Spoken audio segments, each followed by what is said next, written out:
Hey guys, welcome back. Today's episode, excuse me, I have to get close to my mic. My audio editor tells me I need to get closer to my mic so that you can hear me better.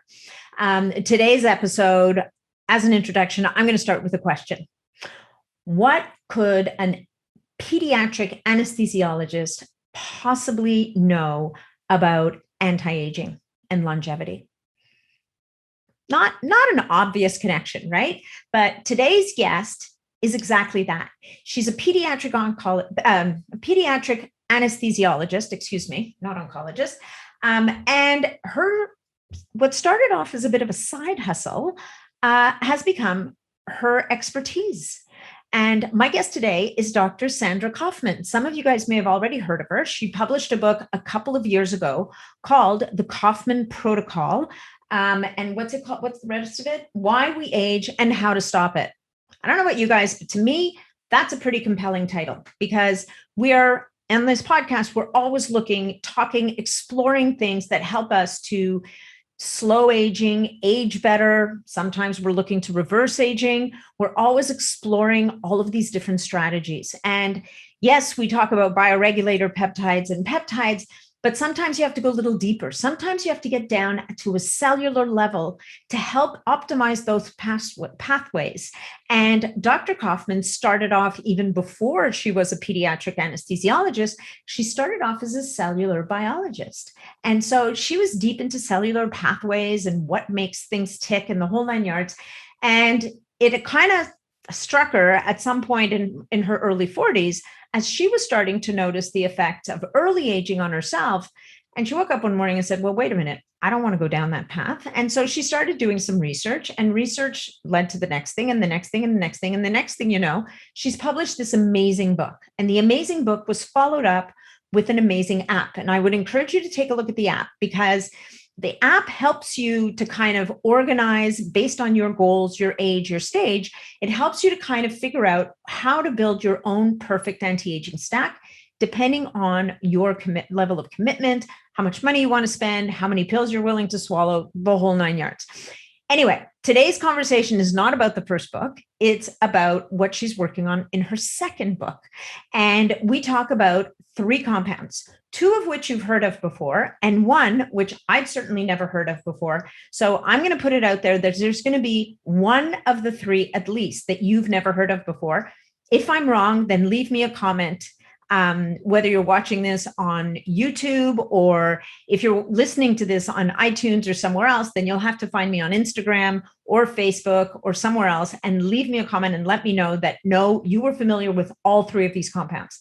But the mystery compound is the one that literally stops your body from making fat cells. Look, I don't know about you guys, but that sounds like a pretty good supplement to me. And it does exist. It's not very well known. And I think it's pretty cool. So we talk about that. The other compound that we talk about is spermidine. Interestingly enough, when Sandra Kaufmann first came across spermidine in research, she was really blown away. And we talk about this in this podcast. She comes across spermidine.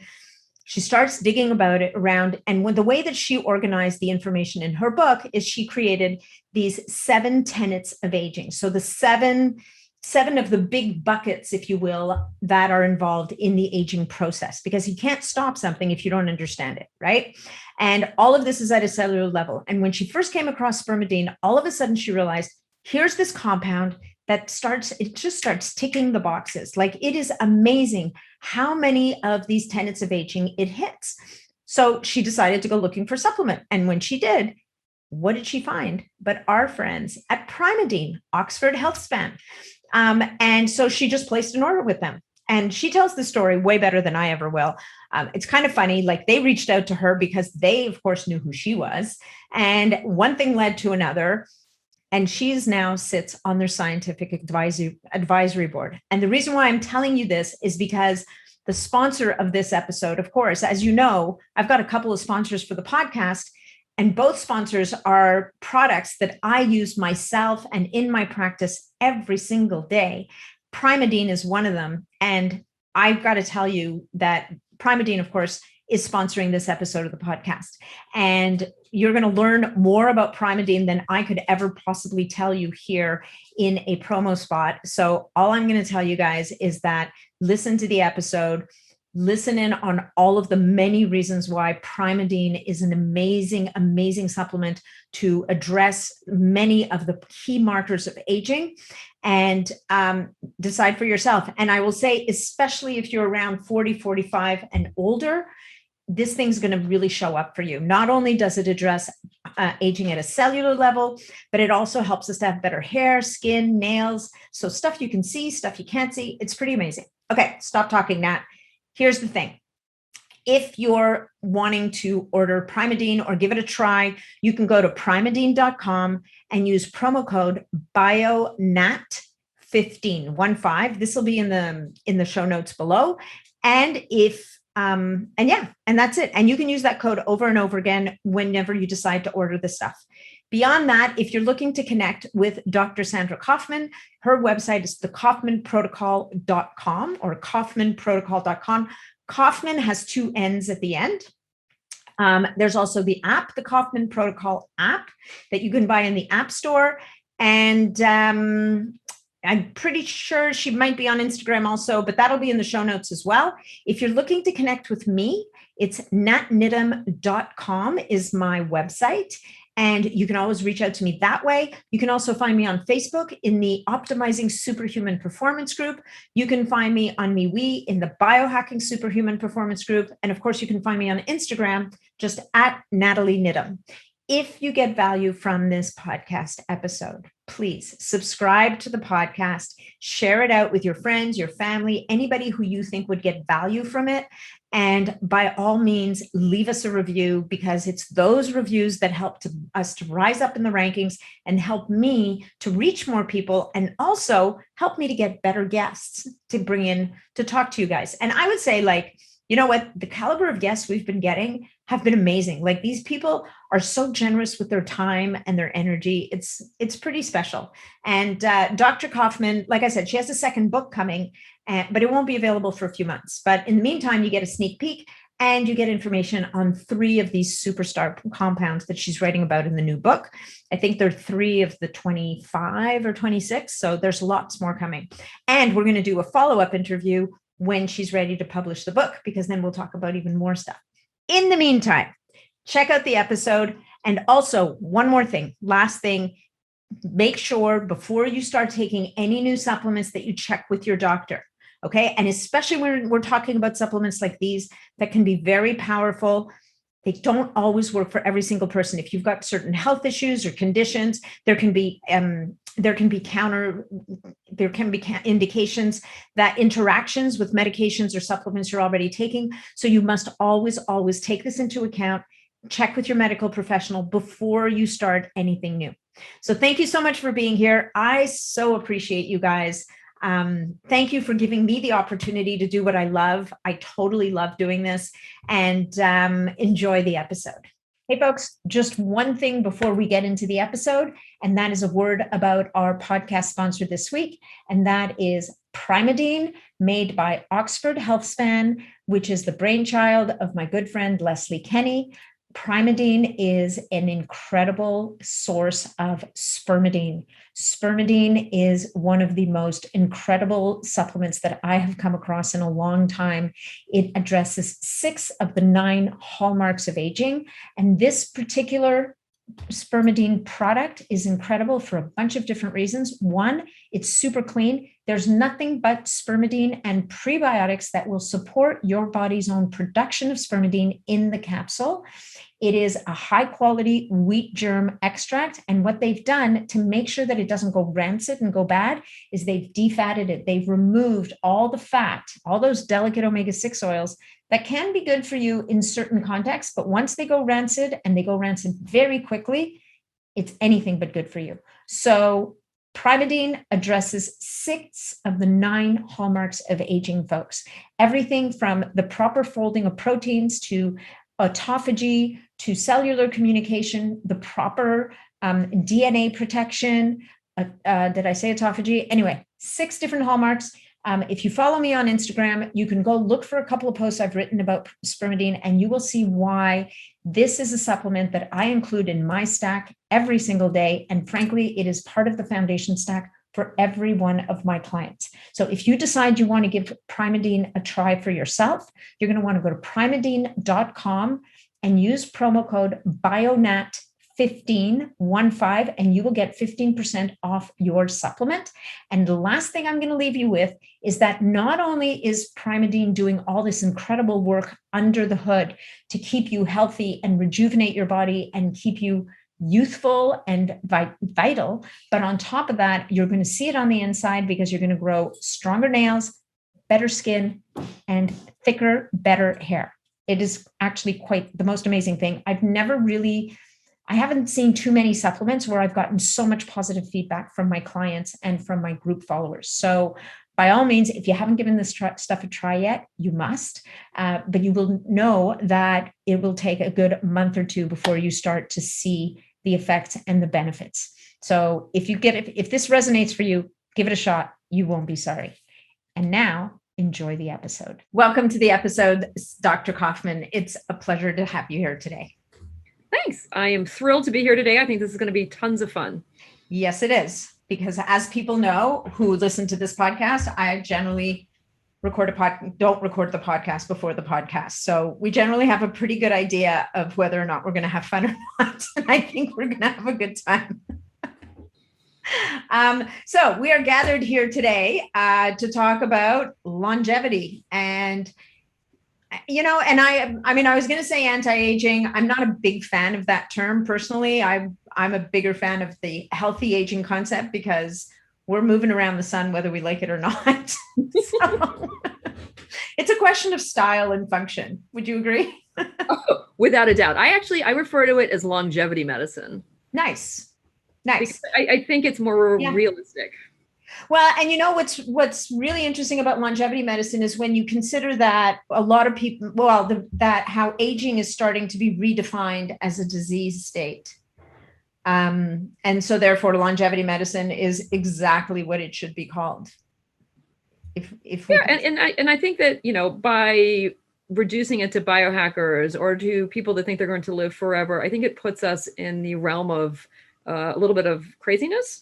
And so to introduce the word medicine makes it sound very formal. Plus I'm a physician, as you said. Yeah. And longevity just basically means we're going to increase people's health span as well as their lifespan with the goal of just making regular people have a better existence. And I think that's what people really want. Yeah, no, I totally agree with you. And I smile when people talk about living to 150 or 160, because I have to say, and people may shut me down right now, but I find that concept slightly exhausting. Well, my goal is actually 120. Yeah, no, 120 is good. As long as I'm still walking around and doing my thing and not failing, I don't want to spend the last 10, 15, 20 years of my life sitting in a chair trying to remember what I had or anything really. Oh no, without a doubt. And, I see a lot of people in nursing homes, or I used to when I did adult medicine, and, they were trached, sitting in their little wheelchairs, completely incoherent and drooling. And of course, nobody wants that. Nobody wants that at all. But if you can live to 100, 110, 120 and continue to do what you want with your life, then it's a win-win. You can be productive, you can work, you can visit your grandkids, or however many generations you have at that point. Yeah. My actual goal is to fall off a cliff when I'm about 120, because I'm a rock climber, and no doubt by then my stamina will have fallen a bit. And that finger strength may have failed just a tiny bit. Right. Just, I get another 60 some years. And I don't want to be in that wheelchair either. I want to live my life to the absolute fullest as well as I possibly can, and then go out with a bang.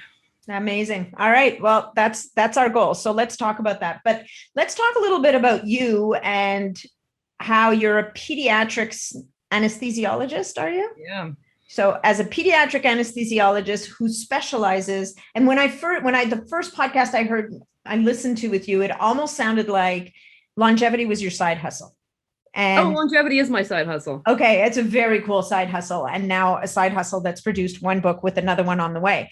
So why don't we talk a little bit about it for people who haven't heard about you before? Why don't we talk a little bit about how the pediatric anesthesiologist has longevity as a side hustle?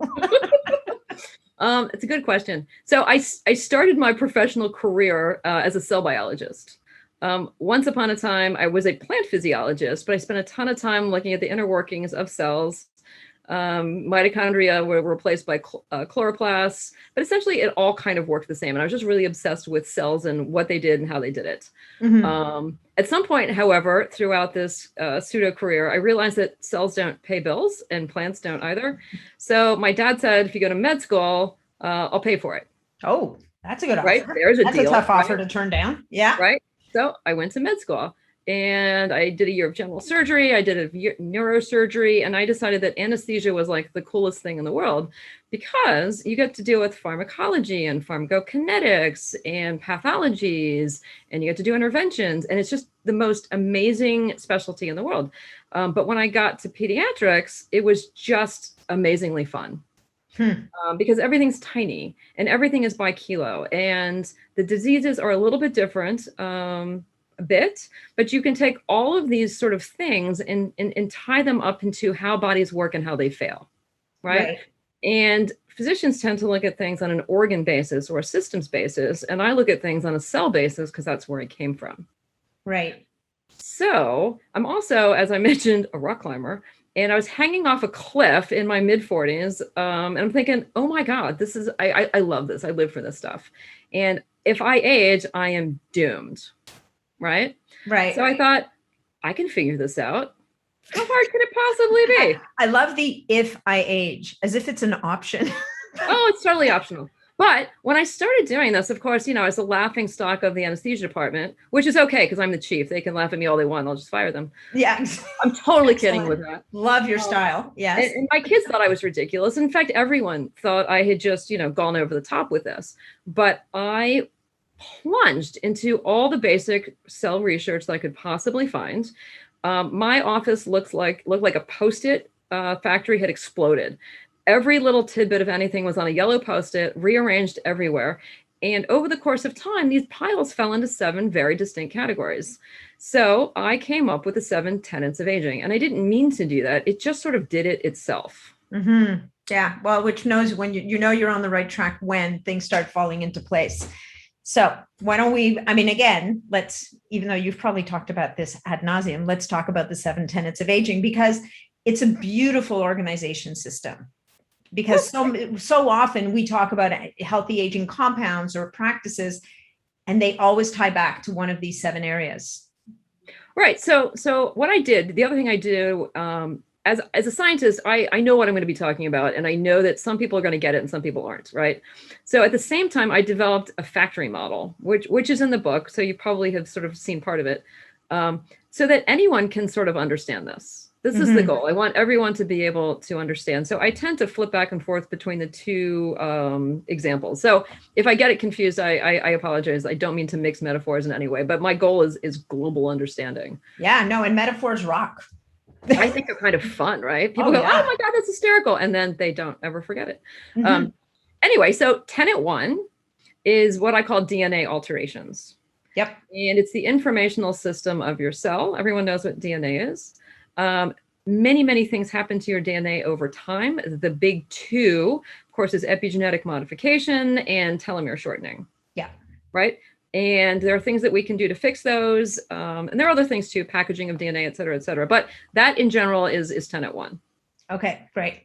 Tenet 2 is energy. To run your factory, you need an energy source. And to run your cell, you need an energy source, which of course are the mitochondria.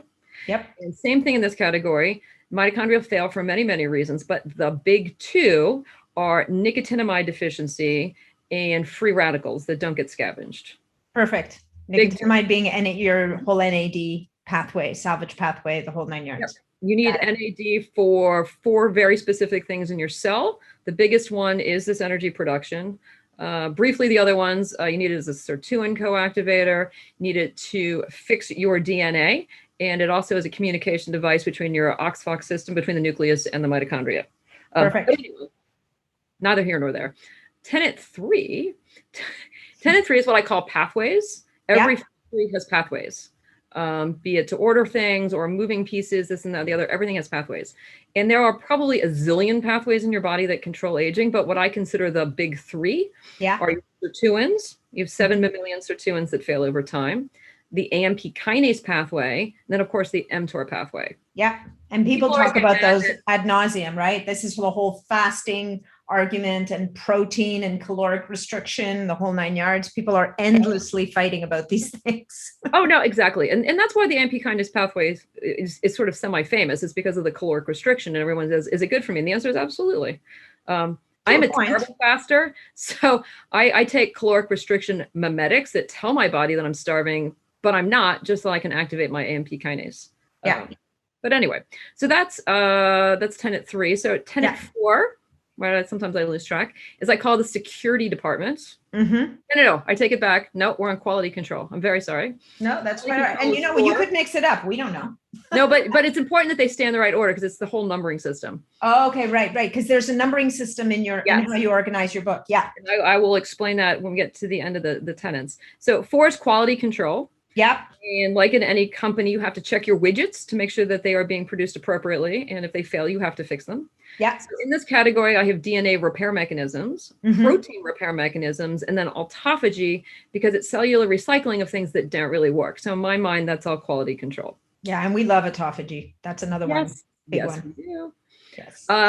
Category 5 is your security system. And this is basically your immune system. It's very helpful as you are young, fights off disease, etc. As you get older, your immune system fails, it turns on you, and it becomes your inflammatory system. Yes. So we absolutely have to get a hold of or control of that.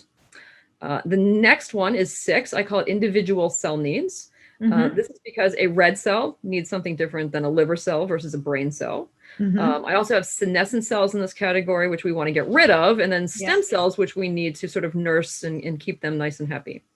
And all of those things obviously have different requirements. And then tenet 7, I call waste management, because like every good company, you have to take out the trash, right? Yes. So big in this category is glucose management. And this is everyone's, I want to, stop eating sugar and blah, blah, blah, blah, blah. And the reason that's important is because glucose non-enzymatically binds with your proteins and your lipids and your DNA, creating AGEs. Yeah. AGEs are bad for many reasons. They are horribly inflammatory, number one. And number 2, they're very sticky. They stick to collagen. Well, they stick to everything, honestly, but they stick to things that are longest lived more. Actually, that's not completely true. They cause more damage to things that are longer lived because you can't get rid of them. For example, when you glycosylate a red cell, in 3 months, it's gone anyway. So it doesn't really matter, right? You glycosylate your hormones, you glycosylate your DNA, you glycosylate all sorts of things. But one of the most things that we notice the most is collagen, because it's the structural support system of your body. So as the collagen in your skin and your bone and everything gets glycosylated, it destroys the structure and you lose integrity. And this is one of the reasons that you have heart failure without having coronary disease. It's part of having brittle bones. It's why your skin sags over time. So if you can limit the glucose and the AGE production, then you win. That's really interesting. And then lastly in this category is something called lipofuscin accumulation. And this is the only drawback to autophagy, because the more your cells recycle, the more gunk is unrecyclable and it gets shoved in the back of cells. And so for cells that turn over in a reasonable period of time, it's not a big deal. But lipofuscin accumulates in long-lived cells, such as your brain cells, and can actually cause neurologic dysfunction. So as much as we like autophagy, we want to keep the cell as healthy as possible to actually prevent autophagy until you absolutely sort of need it. Right? That one's a little bit of a double-edged sword. That's really interesting. And so is there no way to clear that debris? I thought that autophagy kind of, like, wouldn't your lymphatic system, for example, help to clear some of that cellular debris, or does it just literally get stuffed in a corner somewhere? No, I call it the kitchen drawer phenomenon. Oh, no, not the kitchen drawer. Yes. I hate the kitchen drawer. Right? There's so much crap in there, right? Oh, my God. And every time you clear it, it fills up again. Well, most people don't even clear it, right? Yeah. I've decided that the density of crap, pardon my language, in the kitchen drawer is directly related to the length of time that you have lived in that place. Oh, yeah. Right? Yeah. The longer you've lived there, by the time you're there, like, a few decades, you're not opening that drawer anymore. It is stuffed. Yeah. And autophagy is really good about recycling most of it. But there's some small percentage, and it's usually proteinaceous stuff sort of mixed with heavy metals that the cell just doesn't know what to do with. So again, like the kitchen drawer, it just shoves it in the back and ignores it, which is fine until it's been there for 90 years, and then you're semi-screwed. And there's too much of it. So you mentioned heavy metals. Do you talk about in your books or think about helping people to clear heavy metals? Or is that's, I mean, I think that's kind of an aside from what the books are about, but so the answer is yes and no. For example, a lot of things, it's in the mitochondrial category, actually, because a lot of things that scavenge free radicals also are metachelators. Right.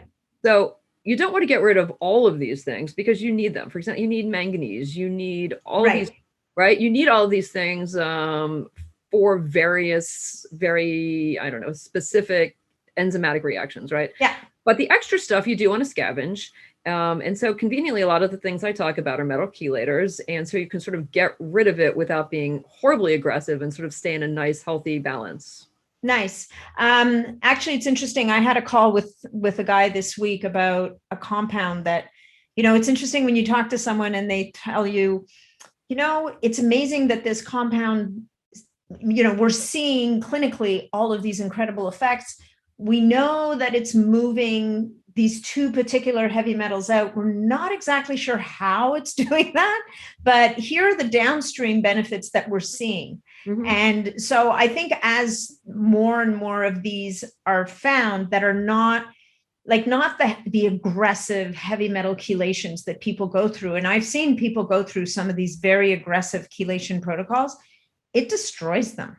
Oh yeah. Like it's as harmful in some ways because it's almost like ripping things out of place. And if you're not replacing it with if you don't provide the body with the right stuff, nature abhors a vacuum. So, if it's not lead today, it'll be mercury tomorrow. Like you got to make sure that you've got the right things in place so that you're not just willy-nilly.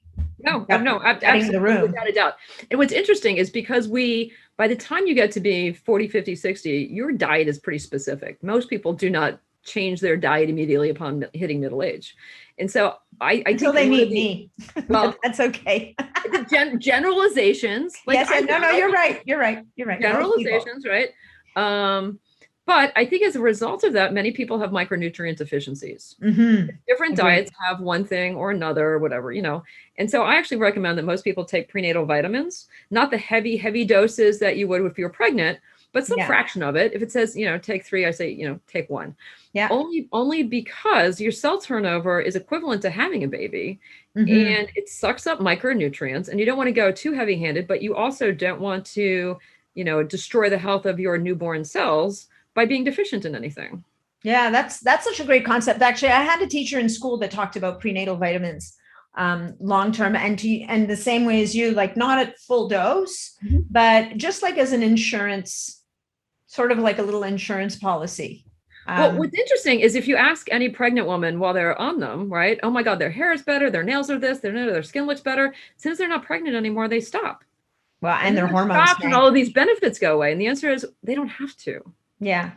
Plus their hormones tank at the same time. It's an ugly thing. Having been there a few times, it's ugly. Yeah, I've only done it once, and it was under very traumatic circumstances anyway, so I didn't really notice that stuff. But yeah, I've seen it happen to other people, but it's and to some degree, maybe it's also because in pregnancy, all systems are optimized under the right circumstances to nourish this baby. And when the baby goes, the baby takes what the baby needs, right? Oh yeah. So without a doubt, it's a parasite. Our full attention goes to that baby. So if the mom and that's why I think we tell mothers to keep taking those prenatal vitamins after birth. Well, it also helps with milk production. It helps with healing. It helps with sort of normalizing the situation of your body, right? Yeah. But a lot of people don't. Baby pops out and they're done. I just think everyone should be on them all the time, regardless of gender or baby age. I think that the multivitamins designed for old people are kind of depressing. Yeah. Well, because they assume you're old, right? So they're not trying to sustain life. They're trying to patch the broken ship or something. Something like that, right? So let's be optimistic and know that we're turning over cells and go straight to the the prenatal multivitamins. And I'm a sucker for things that taste good, so I get the chewies because they're delicious. You get the gummies? I do. I get the gummies. Okay, you're hilarious. And we'll talk about the donut habit in a minute, but not right now. Okay, so gummies and donuts. Gotcha. Yes. All right, so let's talk a little bit about, let's split this up a little bit, because I don't want to spend too much time on the first book because it's out there. There's a whole bunch of podcasts. Let's talk a minute about the numbering system, because I think that's kind of crucial. Yes. That's you've got a great organizational system. So first we have the 7 tenets, which are kind of like your 7 buckets, or the 7 ways that you've organized. Right. There's this magical numbering system that you've created to basically to rank different compounds, right? Yes. So the way this works is, once I decided on the 7 tenets, I would be reading about some agent, be it resveratrol, astaxanthin, whatever it was. And I would read, article that it does X really well in test tubes or in animals or in humans. And I'm like, this is amazing. So I started out with a big giant piece of graph paper, right? Tenets across the top, things down the side. I'd go, check, right? Does that. Check. Yeah. And, it doesn't do anything here. Negative. And then I would read another article and be like, oh my God, this is incredible. This is even more amazing than the last one. I'd go, oh shit, what do I do now? Check, check, right? And then I got to have like 3 checks, and I thought, this is just getting out of control. There's got to be a way to make this more reasonable. So what I did is I decided that if a particular agent had no evidence for anything at all in a particular tenet, it got a 0. Okay. If it had evidence in a test tube that was pretty good, it got a 1. Okay. All right. If it was proven to do something in rodent models, it got a 2. Ooh, moving up. And if it did stuff in humans that was proven, it got a 3. Okay, so we're looking for 3s. We're looking for 3s, right? The caveat to that is that sometimes research hasn't been done on humans. Mm-hmm. So sometimes I have 30,000 rat studies proving something is super duper amazing, but not one human study to save my life, because like shilajit comes from the Himalayas, and there's not a whole lot of extra money floating around to test things. People just know it works, so no one tests it. So sometimes things have 2s when they probably should be 3s, but I don't have a scientific leg to stand on. So I can only say that things will probably go up in number, but never down. So if I'm ever in doubt, I round down. Okay. But generally speaking, so because there's 7 tenets, each agent has a 7-digit number. At some point, I'm sure it'll look like a barcode, right? But right now, it's why they have to stay in order. They have to stay in order. Otherwise, it would make no sense whatsoever. Mayhem. So if you look at any agent now, you'll see a 7-digit number, and you're like, oh, this agent does nothing for your DNA. Well, that's good to know, right? So when you create a program for yourself, the idea is you don't need 12 agents that do the same thing in the same category, right? Right. You need agents that cover all of the categories. And that's where the numbering system helps. Nice. Right? I love that. And so how many agents do you think the average person should be using? Because in the first book, there were 12? How many agents? There's 15 agents in the first book. Yeah. And the reason that there were 15 agents in the first book is I didn't actually think anyone would read the first book, and I got tired. Okay, well, now you've been proven wrong. So I have absolutely been proven wrong. And I went with the reason that those particular agents got chosen is I would be reading a research article about sirtuins, as an example. And they would say, sirtuin, 1, comma, resveratrol being the gold standard, comma, blah, blah, blah, blah, blah. Like, well, resveratrol must be important, right? So I would spend a ton of time looking up that agent. Fantastic. And then I would be reading something about glycation, and it would say, the following are the best glycators in the world. And it would have a list. So I looked up all of those. And that's how the primary list got formed. It wasn't Joe Schmo down the street is recommending it. It wasn't Sinclair's talking about it. It was all bench research. Yeah. It's about you falling down the rabbit hole over and over and over again. And if you kept finding yourself at the bottom of the same rabbit hole, it came up. Yeah, 100%. Right. And people say, oh, well, some of these studies were done in East Zimbabwe and maybe they're not so valid. Right. Everyone wants American studies. So what? And I figure if there's 1 study in East Zimbabwe, you go, maybe not so sure. 2 studies, maybe a little better. By the time you get to 15 to 30 studies, you go, this is legit. I mean, come on, this is just legit, right? And then you have to go through the whole rigmarole of, well, what's the appropriate dose for the right person? And that part's really, really hard because everyone's different. But anyway, that's how the first 15 got chosen. And the idea was pick things that you think are important to you. I didn't want to dictate what people were taking. I just wanted to give them the information so they could make their own decisions. But in terms of number, I think it depends on who you are, what you want to accomplish, and what you're willing to swallow. For example, 30-year-olds don't want to age. Well, they don't need resveratrol. They don't need nicotinamide. They need epigenetic modifiers, and they need to protect their DNA. By the time you're 80, the whole game changes, right? By then you've got pathologies that you need to think about, et cetera, et cetera. So the idea is that you can personalize your longevity program based on who you are and where you are in life. Yeah, I know. I love that. And the fact, and your app is amazing, right? So, because, there's an app for that. And what's the app? Is it the Kaufman Protocol app? I have it. It's on my phone. It is. And the reason I did this is, as you so eloquently stated before, this is like kind of not my job. This is just a hobby. If you come to my office, I will put you to sleep because that's literally what I do for a living. I don't have a right, as an anesthesiologist, right? I'm an anesthesiologist, right? I don't have an office. So people would just email me from around the globe. And I was like, I don't have time for all of this. So I built this app. And honestly, it's not the greatest app because I picked the wrong developer, maybe. I don't know a damn thing about apps. You can always upgrade an app, but right now I think it's pretty good. It's the answer is it was designed to take the algorithm that I would use anyway and help someone have a place to start, right? These are your issues.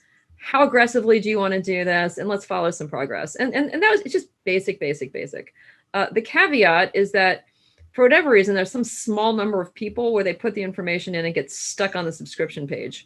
And everyone emails me and says, either this is the best app ever, or this is the worst app ever. No one ever says this is like middle of the road. So that's because those people go away. They don't bother. Probably so. But so I end up, I feel bad when these people do this. So I end up building people's protocols sort of just online because I just feel bad that they've gone out to try to get the app and it has sort of failed. The good news is it will be rebuilt shortly. We're working on that. So if it fails for anyone, please let me know, et cetera, et cetera. Okay. But it is what it is. No, and one of the things I loved about the app right away is it literally, and it's a lot like you, actually. It is you. Because I designed it. Like, how serious are you about this shit? Like, are you kind of in? Are you in? Or are you like, I never want to die in? And then based on that, it gives you recommendations, which establishes, I'm like the number of compounds that are going to be recommended to you and dosages and that whole thing. So it's a very practical app that way, Sandra. It's like, well, it's meant to be practical. It's meant to be, to take people who really want to do this, but don't have the time and energy to figure all this stuff out. Like they just, they want to lead a better life. And I'm like, okay, let me help you do it. It's like if I'm not a lawyer, I'm not a construction person, I don't know where to go. I don't suspect a whole lot of people know what I know just because I'm obsessive compulsive about this. So it was just my goal to help people figure it out without too much heavy lifting. And that was I love it. Yeah. So tell me this, and this may be built into the app, so forgive me if it is, but let me ask you this. Do you recommend that people stay on those same supplements indefinitely, or are you a bigger fan of like cycling supplements, maybe changing it up every 3 months or so? So that's a good question. And the app does not have that built in because it got too complex. And that was going to cost me another $40,000 to do. So I didn't do it. Yeah. I'm hoping that people that are doing this are smart enough to say, oh, well, you know what? My back doesn't hurt anymore. Maybe I should focus on something else. So it constantly requizzes you to see how you are doing and what you should be doing. And you can just go back and I'll give you more different things to do. Okay. But I think that some things should be cycled and some things should not. Absolutely. Right? Absolutely. So what should not be cycled in your opinion? Like what's your foundation? Are there any compounds that you believe, and even though nothing's 100% for 100% of the people, I'm not a doctor, but even in my practice as a nutritionist and a health coach, there are certain things that I believe are foundation. Oh, absolutely. So I built this into what I call the panacea, which is sort of like the baseline for everybody, right? So number one is resveratrol or pterostyl. They are molecular cousins. One comes from blueberries, one comes from wine. There was one article that suggested that pterostyl might make your cholesterol a little bit worse. So I would say if anyone has any issues about that, go with the resveratrol. Just make sure it's bioavailable, because just the regular molecule pterostyl is much more bioavailable than resveratrol. But there are special formulations, so that's something to think about. So that's one you should always be on. And this holds for people over 45. Under 45, it can be hit or miss. It just depends on how healthy you are.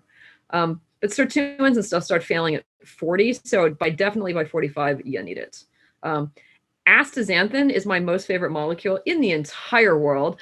I think they should put it in the drinking water. I'm with you. I mean, if they're putting fluoride in there, they should put astaxanthin, although then our water would be red. So, you know. It would be a little orange, but honestly, that's okay, right?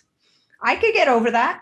I mean, I saw a diagram on astaxanthin from a big, I think it was one of those giant, those studies that bring in all the other studies, a review article. Yeah. And it was like astaxanthin was at the top, and it activates sirtuins, and like the number of things that this molecule can activate in the body in a positive way is mind blowing. Mm-hmm. And it got me thinking, okay, you know what? And it's not cheap. It's one of those investment supplements, but I'm like, this is one of those things that we should all be taking.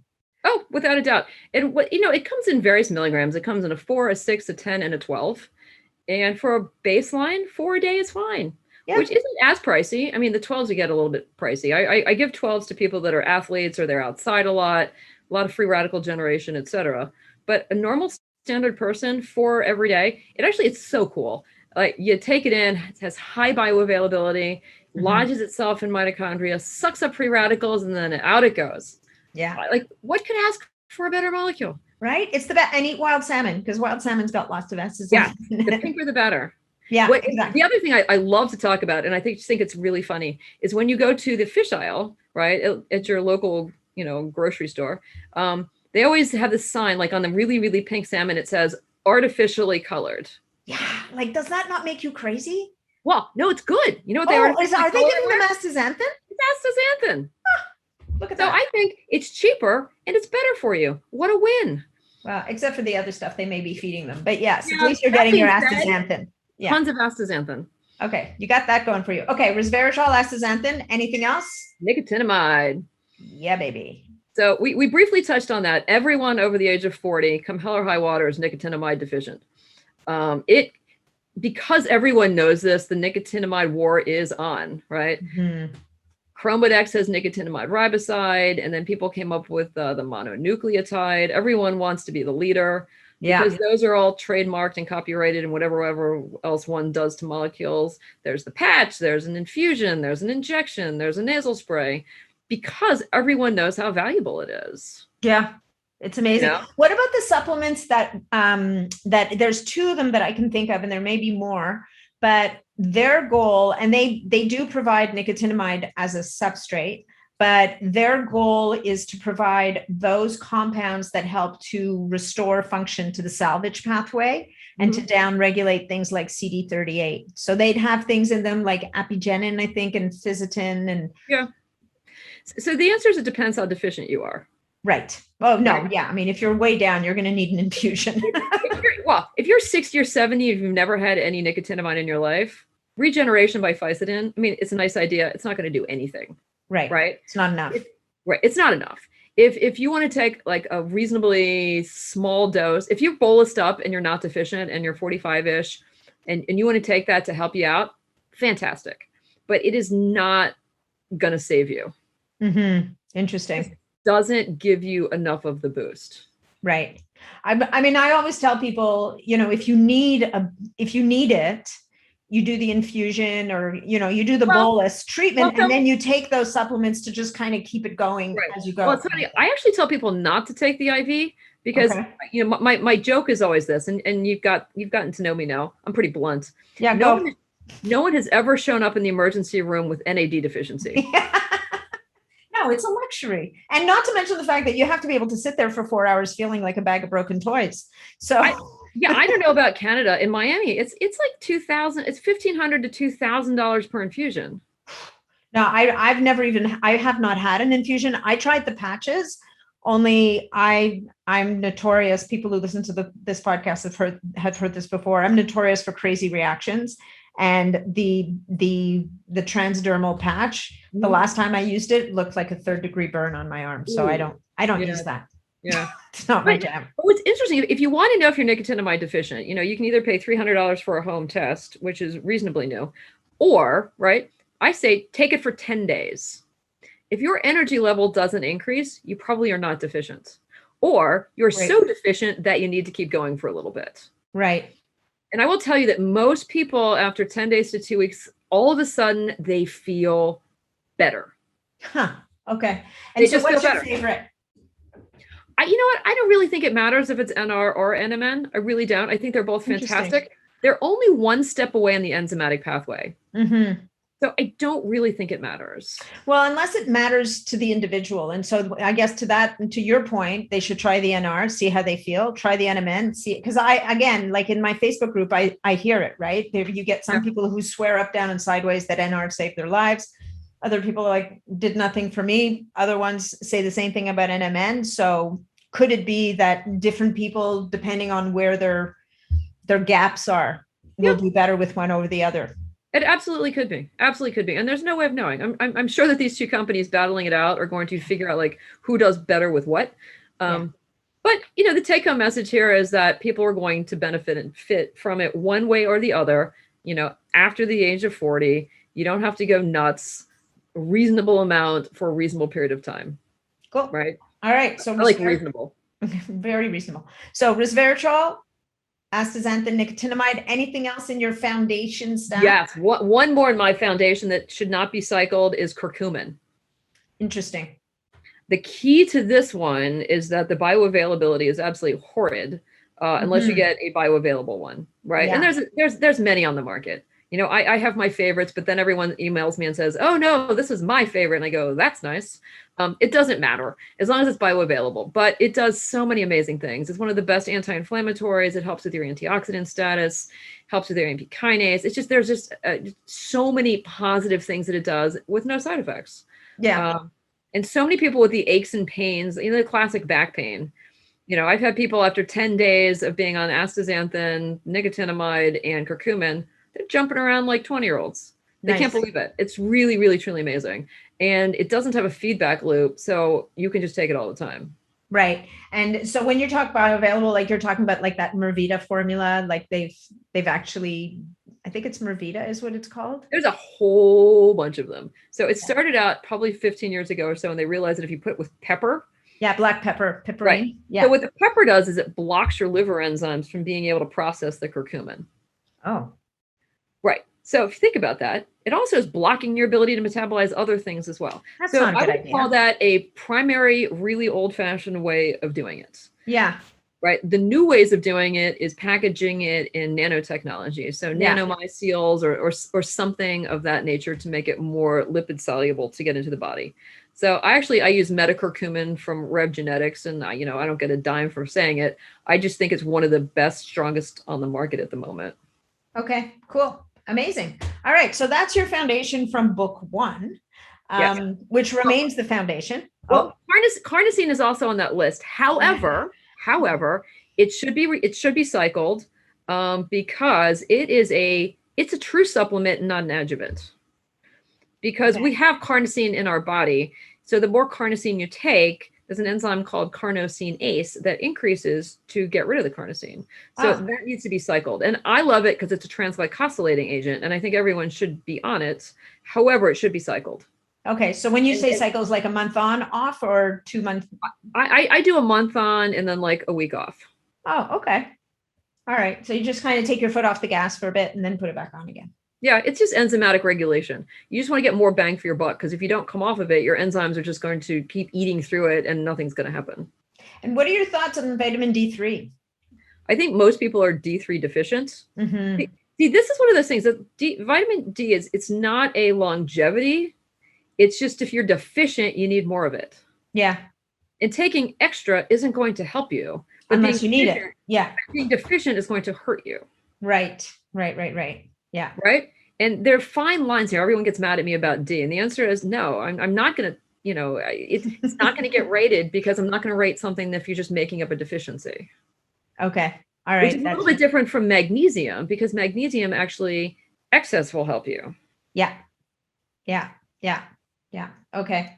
Cool. All right. So let's move on to book 2, because there's we've picked, how many are there going to be in book 2? Not that we're going to go through them here today, guys, but I'm looking at 28 right now. 28. And so at that point, people are basically going to have to sit there and decide, like you said earlier, where are my gaps? What do I want to use? And in some ways, even though this sounds a bit woo, what resonates for me? Like what seems to make sense to me? Because there's going to be 27 different ways to skin a cat here. Yeah. And the other thing, it's going to be divided to a certain degree by body part. Oh, cool. Which sounds a little bit odd. No, do you have a heart problem? Based on how things work, they're going to help one thing or another. So, it's sort of in response to what people ask me all the time. Okay, I don't want to age, but I also want to lose weight. Right. Okay. I don't want to age, but I'm worried about Alzheimer's. Okay. Right. I don't want to age, but I'm having gut issues. Okay. So to a certain degree, it's going to be based around organ systems so that you can sort of flip to that category. If like you're super worried about neurological disease, you can go to the brain section, and there'll be a little chapter, which I'm actually writing sort of next week because it's on the list. Why your brain ages, and what you can sort of do to do it. And then there'll be, 4 or 5 top brain agents and why they do what they do. Nice. So is the second book kind of meant to add to the first book, basically? Because so you've got your foundation stuff from book 1, and now we're getting specific in terms of your pain points, or, heart disease runs like crazy. Well, let's say heart disease runs like crazy in somebody's family. They might put a bit more emphasis on the cardiac section. 100%. And it's my ultimate goal, and this is going to sound a little bit ridiculous, is to have sort of an encyclopedia of all of these agents. Yeah. So that, people can just flip to it and go, I read that such and such is good. What do I do? Right. Yeah. So they can go to the book and they can read, what does it do in each of the 7 categories, and what organ systems has it demonstrated to be beneficial in? What are the downsides, and what's the dose? Love it. It's sort of a go-to book. And I know that after I do this, more agents will be available. So the process is just going to keep continuing. For sure. So maybe it'll be, a 17-volume collection by the time I, fall off my cliff. Well, hopefully we've got lots of time before that happens. So it's layers. So what we agreed to before this podcast, because we could be here till next week, which you certainly don't have time for, and nor do I. We were going to pick 3 of the new compounds that you were going to be exploring in the new book. And they're super interesting. One for sure people have heard about. The second one, if they've been listening to my podcast, they most definitely will have heard about. And number 3 is a little less well known. So let's start with number 3, because it's got it has at least a very big lead effect that I think people will respond to. And that is Ecklonia cava, which is a giant brown seaweed. So to be clear, guys, I freaking hate seaweed personally. I don't know if you saw that movie, The Octopus, My Teacher. No. Okay. First of all, great documentary. Great documentary. You will never eat octopus again for the rest of your life. I never could before, and now I really can't.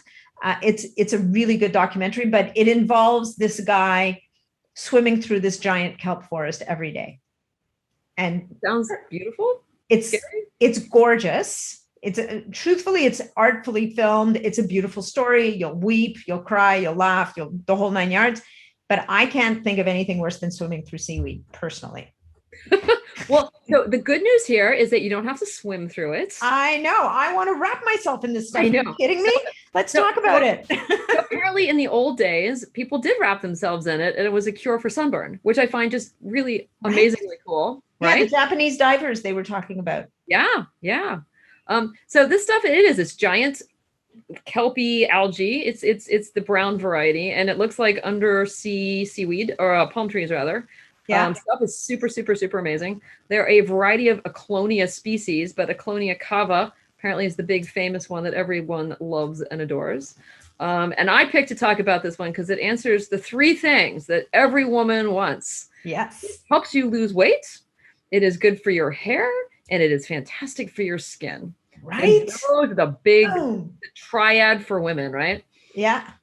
I know a few guys who'd sign up for this too, actually. Interestingly enough. It truly is absolutely a remarkable substance, and it's filled with things. And it's funny, it has, like, every plant, of course, has a million different things in it. And the question is what's bioactive and what's not. Mm-hmm. But it has what I call the Eckel family, right? Rather than sort of like Heckle and Jekyll, it's the Eckel and the dieckel, and there are many Eckels. And then, of course, there are the tannins and the fucoxanthins and all of those sorts of things. But it's just loaded with amazing, amazing, amazing things. And to sort of look at it on the tenet basis, it doesn't do much for your DNA. It's amazing for your mitochondria. It is a free radical scavenger. It activates your own endogenous scavenging pathways. So you get more glutathione, catalase, superoxide dismutase, that sort of thing. A little bit of evidence that it does some stuff for your DNA and for for your DNA and for the quality control and a variety of the other divisions. It is an amazing anti-inflammatory, super amazing. And what's really cool is things that block the inflammatory system tend to also increase osteoblastic activation. So there's evidence that it helps with bone. Yeah, like bone, I saw that, bone density. And the other thing was that really interesting study in mice that it decreased skin carcinogenesis. Like it definitely is a big skin compound. Like it's big on skin. Yeah. But the last thing, and this is the big category, which is amazing because it doesn't really fit with what it actually does, is it blocks glucose and AGE production. Yeah. So does that mean like you would use it to, like, people might use berberine? So yes and no. Kind of. I like to think of it as just an amazing effect, and it does so many other things too. Yeah, no, for sure. Right? Yeah, I mean, it blocks glucose. So this goes back to my donut addiction. I get away with this because, right, I block glucose absorption from my gut. It blocks the enzymes that makes carbohydrates into absorbable sugars, right? It blocks the enzymes that sort of take the glucose and the sucrose and all of those and create fat. It blocks AGE production. It blocks all of those horrible things that glucose tends to do to you.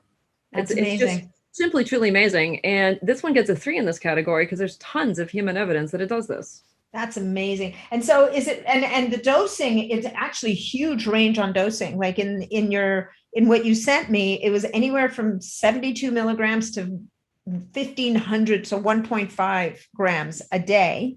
But you say something about there's like a sweet spot around 360 milligrams a day. So what I end up doing for doses is I go through every human study I can possibly find. Yeah. And look, what doses did they use? Itty bitty ones, monstrous ones, were there side effects? Were there not side effects? What was efficacious? What wasn't? So the answer is, I don't know what the doses are of these things. Nobody does, because we're not treating anything specifically, right? Mm-hmm. We're not looking at an end. So obviously something in the middle range is probably reasonable in all of the agents that we talk about. Right. So then what I do is I go to the manufacturers and look at all of the brands and what is it that they're recommending and why. And I try to come up with something that's reasonably middle of the road, because the other problem is I don't know who's reading this, right? Yeah. I don't know if this is a 70-pound, 90-year-old who's extraordinarily frail and can't digest anything versus someone that's 350 pounds trying to lose weight. Doses are obviously supposed to be per kilo, but it doesn't work that way when you make recommendations. No, somehow it never seems to. So in the world of, and I don't know if you know this, if this was in the clinical trials, but is this the kind of thing, if you're trying to block the absorption of glucose or stop the production of fat, which it seems to do, it prevents adipose tissue from forming, like, oh my God, sign me up. Yeah, it blocks a lot. It's really interesting. So first in the fat world, right? First you have to make fat cells. Yeah. So adipogenesis. And it's amazing as you can block that. That's shocking. So is this a once a day supplement, or do you have to take it before meals to block that glucose mechanism? Absolutely or you not. Just take it in the So morning. most people take it once a day. You can certainly take it twice a day if you desire. Yeah. No, I mean, it's the half-life is, I think, reasonably long that you don't have to take it twice a day. Once a day should be fine. It also depends on how many other agents you are taking. Listen, right? So I'm now trained myself to swallow 3 to 4 capsules at a time. Right. So as a capsule addict myself, and I hate to say drug addict because it makes me sound really terrible. Capsules way better. Right? Yeah. I'm a capsule addict. I take probably 50 a day. Yeah. And I couldn't imagine if things are twice a day dosing, that would make me take 100 things a day. And I'm not willing to do that. So I figure if you take a little bit of something every day, you're going to be fine, right? You're aging just a little bit every day. So you need to not age just a little bit every day. Unless, caveat, you are aiming for a specific goal. So if you're trying to lose weight, up the dose. Yeah. If you're trying to do something specific, then you need a bigger dose. Okay. But of the 50 things that I'm on, half of them block glucose and half of them block fat production. So if you put the time, you sort of synergize it all together, I don't need to take that much. Yeah, no, that sounds good. So without naming names, unless you really want to, is it easy to find Ecklonia cava? It's actually kind of tough. Yeah, I was going to say, it's not, it doesn't, first of all, it doesn't exactly roll off the tongue. So no. So someone in the marketing department needs to work on that. Needs to do something here. There's a company called, what's it called? I don't remember what it's called, but it makes a product called Cianol. Cianol? How do we spell that? Cianol, Cianol, something like that. Cianol. Starts with an S. Cianol. Oh, S-E, no, like as in ocean, like Cianol. Yes. Okay. And that's probably the best brand out there. And sometimes you can get it and sometimes you can't. What was interesting is after the Japanese Fukushima disaster, it was impossible to get Ecklonia cava because everyone was worried that it was contaminated. It has since become better and easier to get. I think if you Google it on Amazon, there's probably 3 choices. Interesting. You know what's interesting about seaweed and radiation, though, is I've always learned, and particularly brown seaweed seems to have protective effects. Oh, it does. Of course it does. Against radiation. Because radiation is free radicals. Yeah. That's what it causes. So anything that blocks or scavenges free radicals or increases your own endogenous free radical system absolutely is helpful against radiation. Yeah, that's really interesting. I mean, although I would imagine after Fukushima, it would be somewhat overwhelming in terms of load. I think a little bit of seaweed probably isn't going to cut the mustard after a nuclear disaster. No, not so much. But, and it seems like it also has effects topically. Oh, yeah. Which I thought was really interesting, like that whole sunburn thing. Even the hair growth, was that from ingestion or was that from a topical application? So the studies were done by ingestion, but I think I saw somewhere that someone's trying to make a shampoo out of it. Huh. I don't really know if that ever succeeded. It was sort of a reference in some rare. I think you'd do better with a mask, like a hair mask or something. I think that might not be unreasonable, but I don't remember the exact details, but it helps hair growth in 6 different ways. Yeah, I remember that. Like I saw that list, but I didn't write it down. Stem cells, the papillary dermal stuff. It increases the blood flow, just a variety of pathways. I mean, it's so impressive. Yeah, no, when I read that list, I was like, wow, I can't wait to see what comes out, because supporting hair is such a huge thing. And we're going to talk about it again, at least with one of the other agents for sure. But okay, so Ecklonia cava, are we done with that? I think so. I think so. Good. And I encourage people, when the book does come out, feel free to read it and ask me any questions.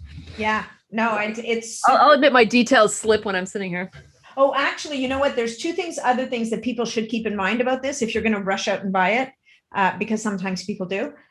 Is that there's a dose-dependent response on decreasing blood pressure. You said in your notes. Yes, and about that, and coagulation. And coagulate. Those are 2 big ones, because a lot of people may need to pay attention to that. So it'll decrease coagulation. As a matter of fact, it said in your notes that you sent me, it could be at certain doses as strong as heparin. Right. So you want to stay away from the really high doses if that's an issue. Yes, I'm glad you brought that up. Absolutely. Yeah. Yeah. Little doses, medium doses are absolutely fine and probably are helpful. Yeah, no, but if you're on blood thinners, then have an eye. Like be mindful of that. Okay, cool. So that's Ecklonia cava. I want to save what I think is the best for last. So next, but not that we can have a favorite child, but no. There'll be no favorite children here, no favoritism. Our next one is actually a beautiful looking thing called Reishi. So it's a mushroom, right? And it has a fancy name too, but we're just going to call it, I think it's also called lingzi. Yes. Or lingji. That is the Japanese name. Yes. Yeah. So the reishi mushroom, which a lot of people here will have known about, but may not realize all of the different things. Why does reishi make the list? Reishi makes the list because number one, I just find it just amazing. When you read through old literature, right? I love going through like old Chinese medicine stuff or Ayurvedic medicine. I just love this. And it popped up and it said it was the mushroom of immortality and the mushroom of spirituality. And it just couldn't stop raving about this damn mushroom. And I'm like, oh my God, this is amazing, right? And it turns out that the use dates back to the Han Dynasty, which is equivalent to the Romans. Wow. And it's been in every Chinese pharmacopoeia since then. Yeah. So I'm like, there's got to be something to this damn mushroom. And it truly is just an amazing thing. It scores in almost every category. Yeah. It's just truly remarkable. It probably has less evidence base than the one we just talked about. So I can't tell you it helps with all of the things. But there's in humans, right? Yeah. It's so funny. A lot of the evidence here is just anecdotal, right? We've used this for 1,000 years. It helps with X, therefore it must be good for you. Yeah. Okay. Enough said. Like, what am I going to do, right? But it helps with lots of things. It helps with cardiovascular disease. It lowers obesity. It helps with skin. It helps with hair. It helps with this. It helps with that. It's just an extraordinarily well-rounded molecule. Yeah. And it was interesting also, like some of the, like I'm always reading through this stuff and stuff just jumps out at me. And what was interesting is it seems to, in rats anyway, it seems to inhibit histamine release from mast cells. Yes. And mast cell activation, for whatever reason, it's a huge thing. Like I see people all the time who are always looking for things to calm down their systems. And I mean, I don't know if it'll work the same in humans, but I'm all the people I know who've got MCAS issues, there's not much they wouldn't try at this point. Well, what's interesting, the only other one that I know that does it a lot or very well is quercetin. Yes. But there's evidence that it helps in men more than women. And I don't know about the mushroom because it's just in mice. So I don't know. Yeah. But that being said, it's a huge anti-inflammatory. Absolutely huge. So I think it's fantastic. And big on waste management. Decreases blood glucose. Oh my gosh. Right? You know what's so blood funny? You're cheating because you're sitting in front of your notes. I am. Well, I have to. I didn't write the book. No, I know. It's funny. I wrote these chapters. I don't know when I wrote them. It's so funny. My memory is just, I guess I need to take more of the things from in the brain chapters. You're absolutely right. So in the waste management division, it does pretty much the same stuff as Ecklonia cava. Absolutely lowers blood glucose. In many, many, many models. It was actually used for diabetes in the Chinese population for hundreds of years. Well, there was you cite a human study here, actually. Yeah. Do I really? Yeah. 12 weeks. My HbA1c went down from 8.4, which, is pretty higher than anybody wants to see their HbA1c, even though the Diabetes Association tells you, oh, you're fine, you'll be fine.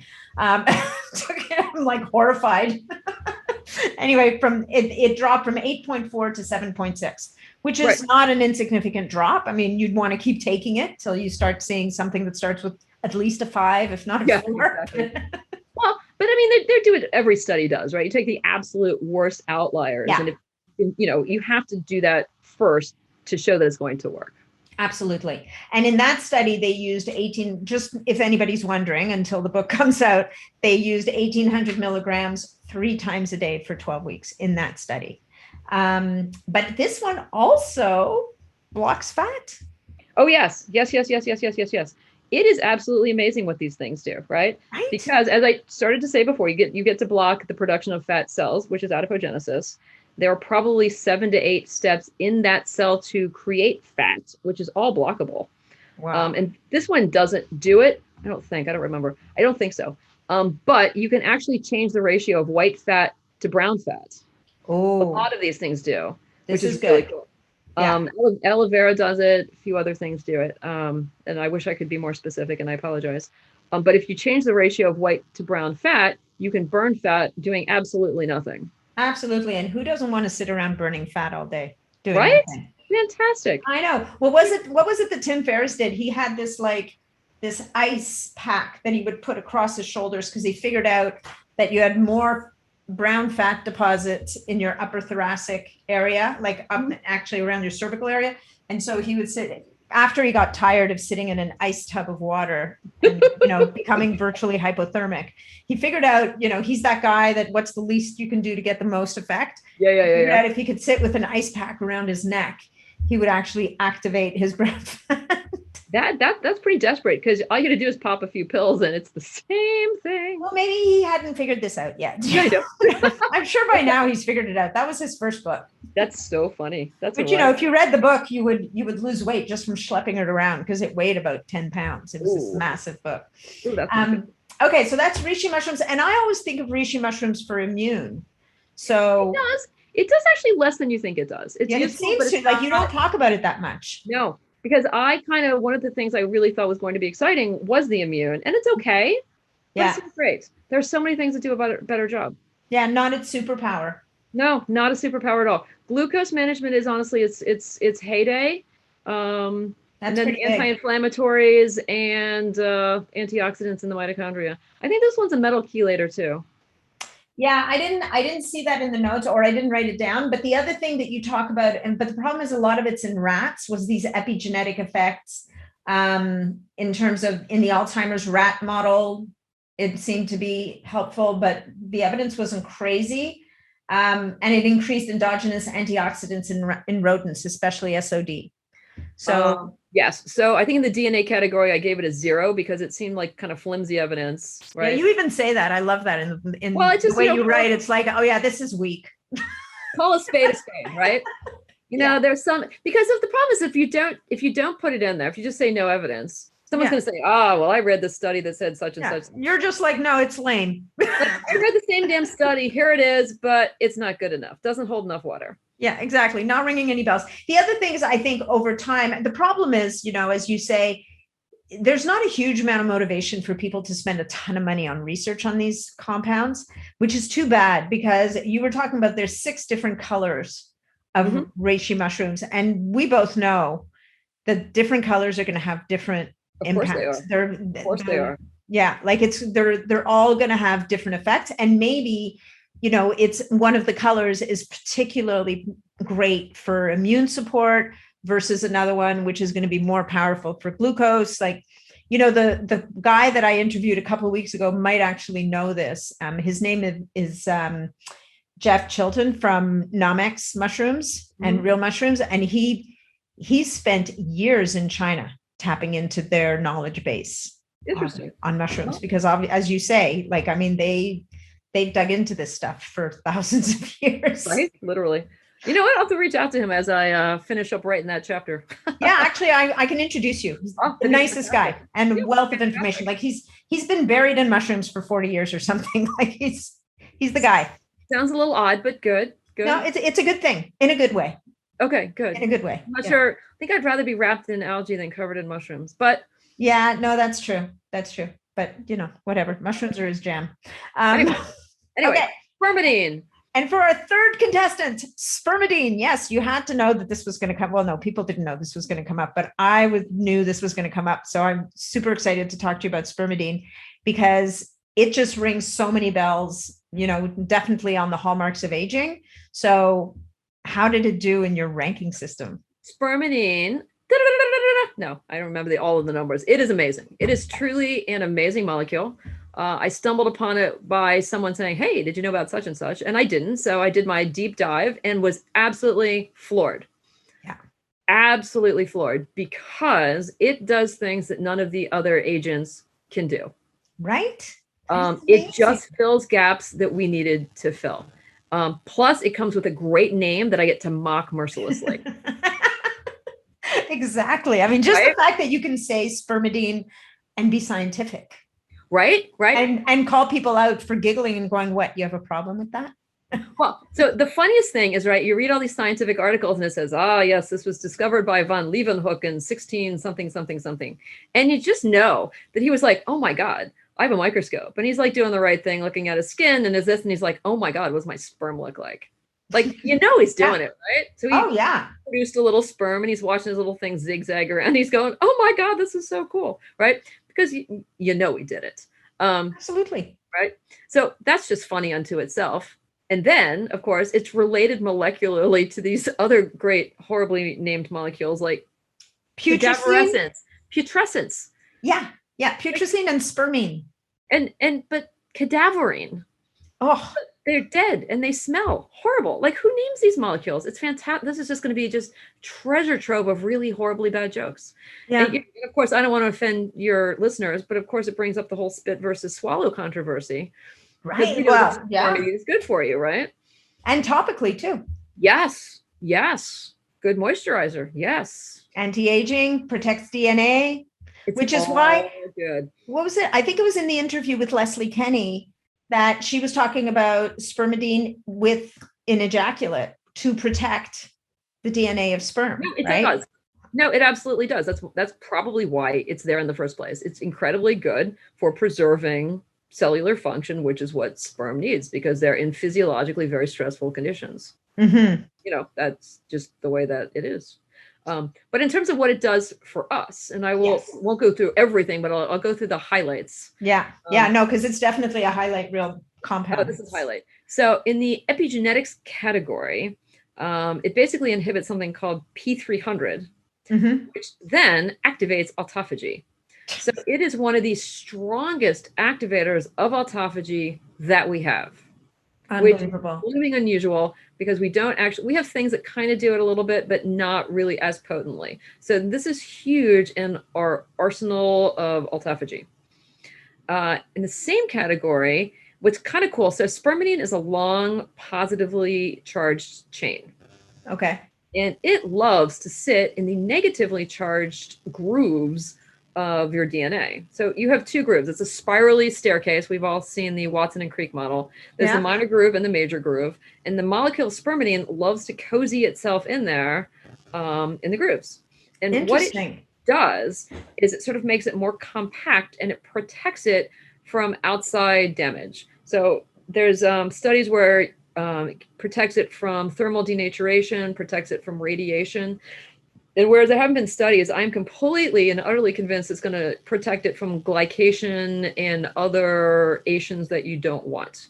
So I sort of decided that this was sort of like bubble wrapping your DNA. Nice. Which sounds a little kooky, but you picture Aunt Martha's, famous little statue sitting on the thing, and you need to move it. You're going to bubble wrap it, keep it safe until you need it. And that's exactly what this does. It just protects your DNA. And that is something we have not seen in any other molecular agents. Amazing. I mean, magnesium will protect the quaternary structure of some things, but it doesn't protect your DNA per se the way spermidine does. So that is just one of the most miraculous things ever. Amazing. Okay. Anything else in our tenets? Well, I'm trying to think right now, because now my brain's turned off. Like, it does so many different, like, it protects mitochondria, right? Or is it upregulates mitochondrial biogenesis, or it protects mitochondria? Okay, so my brain has to go through this list. Yes, it does stimulate mitochondrial biogenesis. Oh, here's a big one I'm missing. Right? It actually helps with the mitochondrial transition pores. So mitochondrial transition pores are pores in the outside of the mitochondria that open more frequently with age.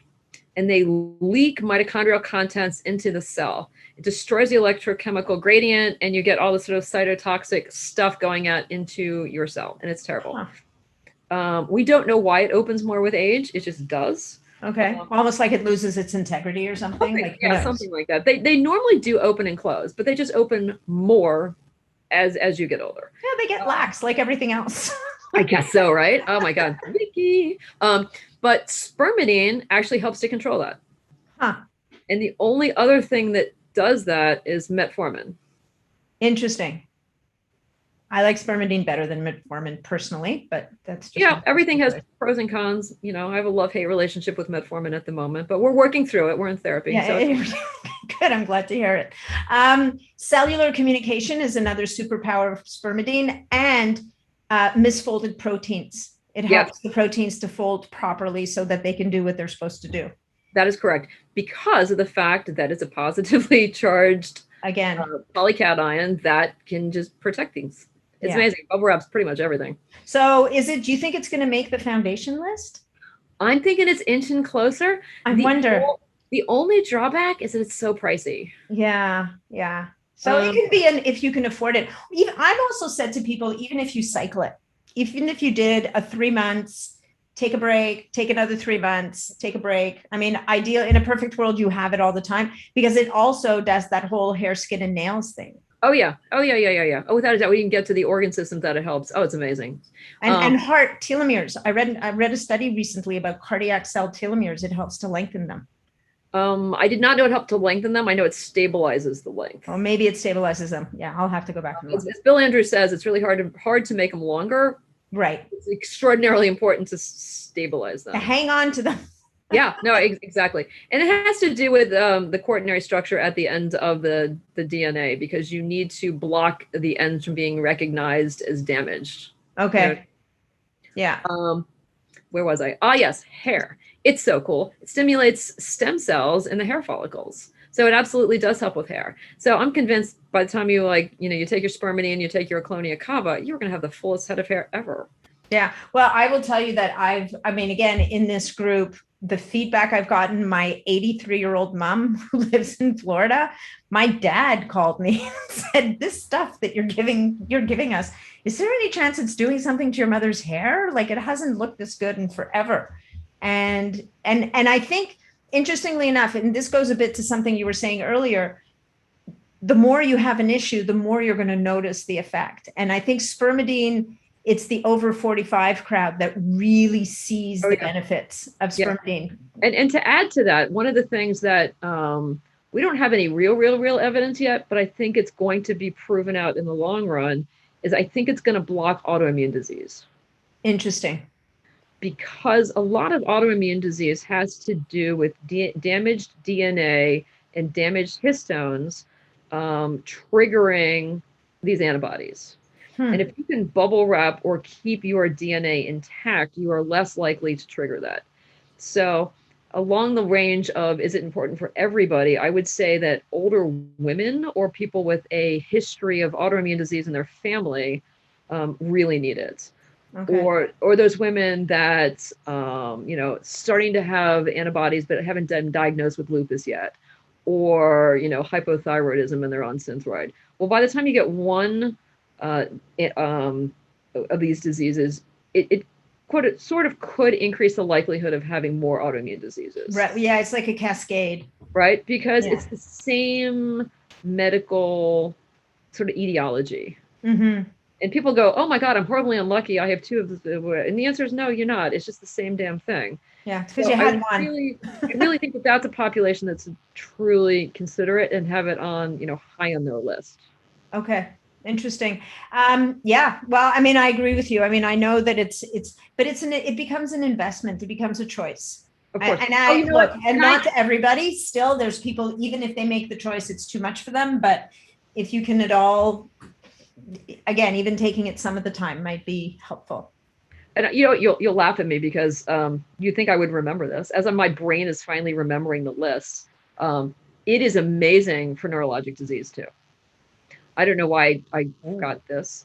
So it penetrates the blood-brain barrier. Maybe I need more spermidine. I'm sitting here going, maybe you need to double your dose. Oh my God. No, I will tell you why I'm having memory issues at this very moment, but it's nothing to do with this. Long day, maybe. I'm supposed to be on vacation, but as the chief of a department, I have been blitzkrieged with disaster after disaster after disaster, number one. Number two, there is a company that is buying my protocol, and we're going through a tremendous amount of legal papers and this and that and the other. And I spent a ton of time reading legal documents rather than science like I should be doing. Oh, that'll crush anybody's brain. Are you kidding? On top of that, my daughter had her wisdom teeth out. Oh no. Scoping around with a numb mouth and blood and stuff coming out. So I will absolutely apologize. My focus is not what it should be. I think you're doing all right. I'm pretty sure nobody will be calling to complain. Okay, so you were saying about neurological disease, though. Anyway, so spermidine gets into the CNS, which is very important because a lot of these things that can theoretically help with hippocampal neurons in culture don't actually help in real life because it has to make it through the blood-brain barrier. Right. Doesn't get through. Okay. Right. And for people that don't know what that is, around the blood vessels in the brain, there are very specific cells that cover it, so that there's a very, very tight restriction as to what type of molecules do actually get into the brain.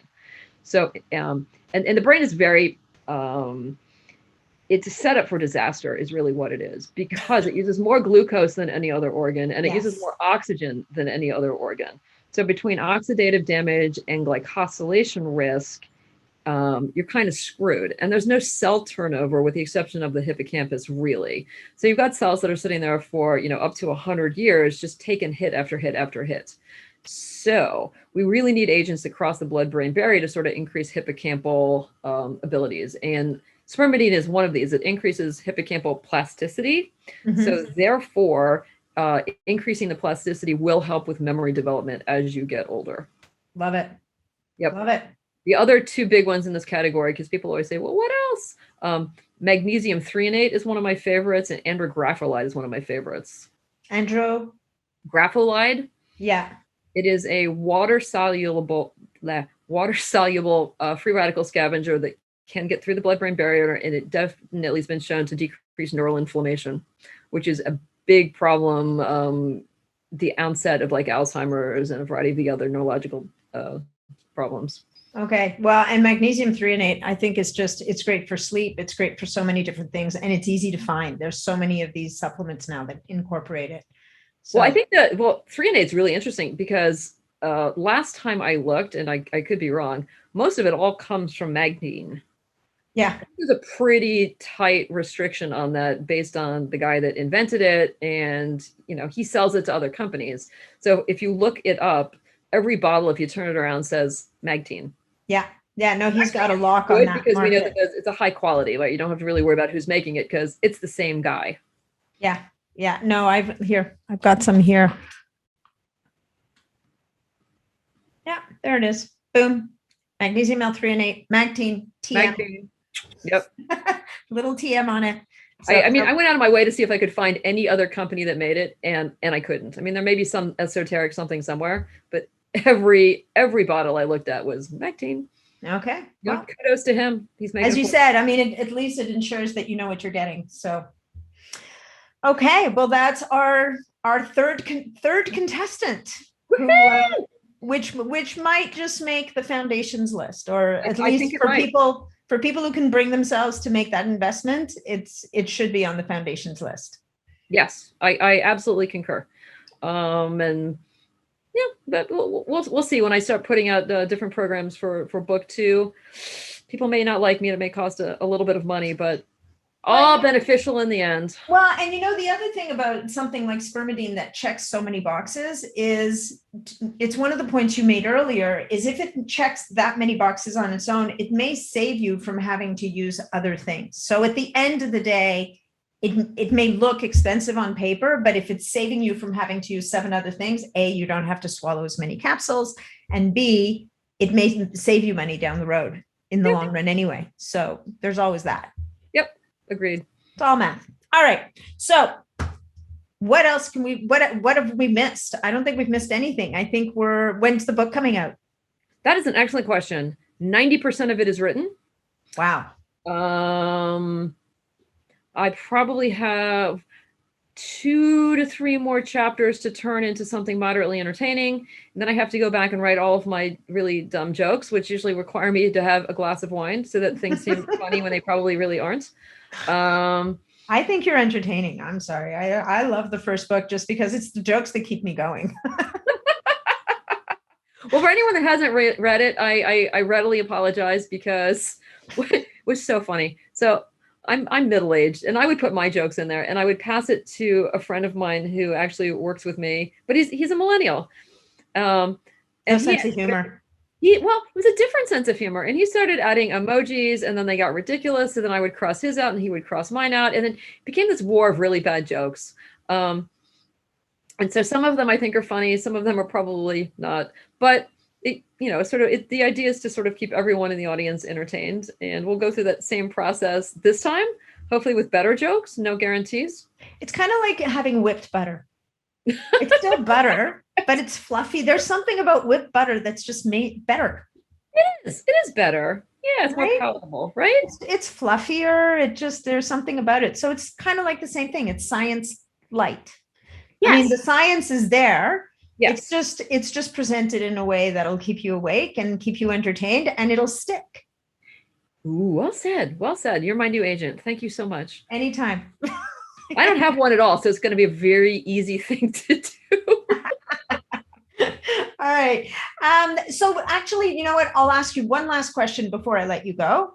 So aside from taking all these fabulous compounds and supplements and building your protocol, what else do you tell people who come to you and say, look, I want to slow aging. I want to live as long as possible. What are 2 or 3 things you would say to them that they absolutely have to do that doesn't involve taking a pill? Right. So number one, depending on what your dietary choices are, we all know what's good for you and what's sort of not good for you. Yeah. If you're living a life where you eat hot dogs every day, perhaps you should consider a more healthy diet. Okay. Where I don't tell people to take a keto diet or this or that or the other, because that's very much personal choice. Mm-hmm. On the other hand, we all know that eating Twinkies every day is, it's a little detrimental. So clean up your diet as best as you can without being crazy, because I don't want to drive anyone crazy. Yeah. Secondly, exercise is absolutely mandatory. You have to do something to keep everything moving. There's absolute evidence that if you sit still, you become a couch potato, you will lose years of life and health for that matter. And, people don't have to climb mountains or do anything crazy like I do. Go for a walk around the park, do something, swim, yoga, dance, whatever it is, the more you move, the better you will feel. So those are 2 super easy things to do. And then when it gets to popping pills, I like to think of it as the baseline for optimizing your cellular health. And people can take an aggressive strategy or they can take a minimal strategy. It's all up to them. Once one's cells are theoretically optimized, depending on how old you are, then of course there are a zillion other steps to take. And in no way do I feel like poo-pooing anything else, because I think everything's sort of cumulative. Mm-hmm. And before we were talking, obviously there's peptide therapy, there's stem cell therapy, there's exosomes, there's gene therapy, sort of hormones. There are a variety of, I sort of put that in the peptide. Oh, okay.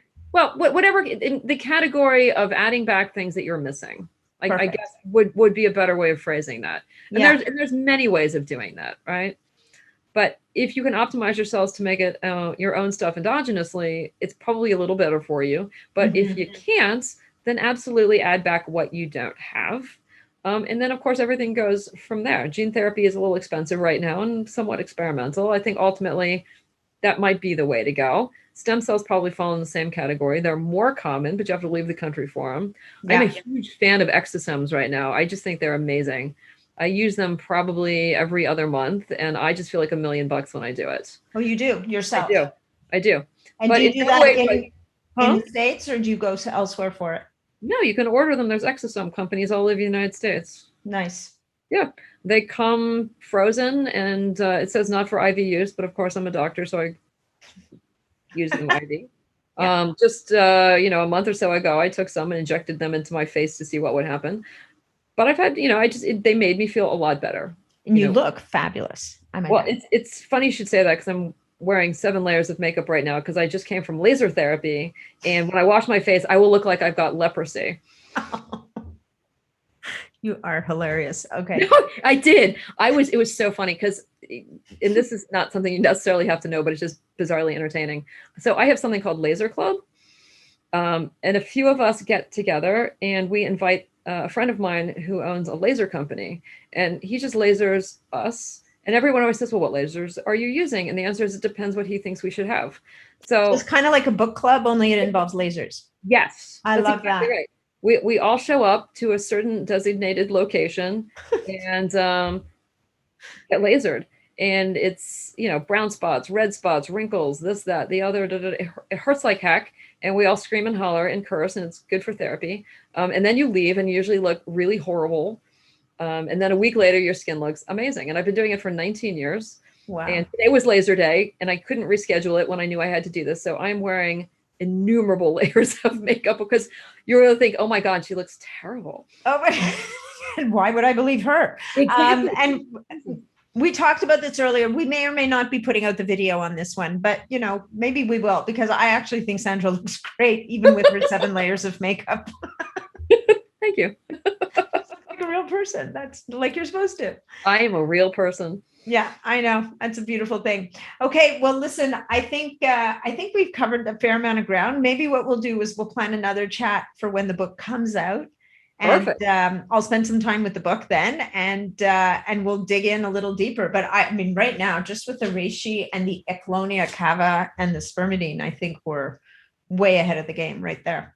Sweet. Oh, this is so much fun. I would love to come back and I don't know. I'll bring like just a list of really bizarro, exciting facts. How about that? Amazing. Okay, perfect. That's like I don't know, a nerdy, geeky person's dream. Yes. All right. Exactly. All right. Well, Sandra, thank you so much. And good luck with all the things you've got going on, the new app, all the legalese things you were doing. And with any luck, a year from now, it will be a big, giant company, and I can quit my real job and spend all of my time doing longevity. And that would just be a dream come true. Well, I think if that's your dream, I would guess if that's what you really want, that's where you're going to end up. So fingers crossed. Part 2, guys, coming whenever you see your way through the rest of the process, because I'm going to guess that finishing a book is a little bit like losing the last 5 pounds. It gets harder the closer you get to the finish line. That's really funny, and that's absolutely true. I learned that the last time. I was like, oh my God, this is insane. But yes. All right. The other thing is I am so cheap. I never like to pay real editors. So if any of your folks want to crowdsource my editing skills, I'm more than happy. I'll edit a couple chapters. Just send them over. Perfect. All right. Thank you so much, Sandra. Take care. Thank you so much. Bye-bye. Bye.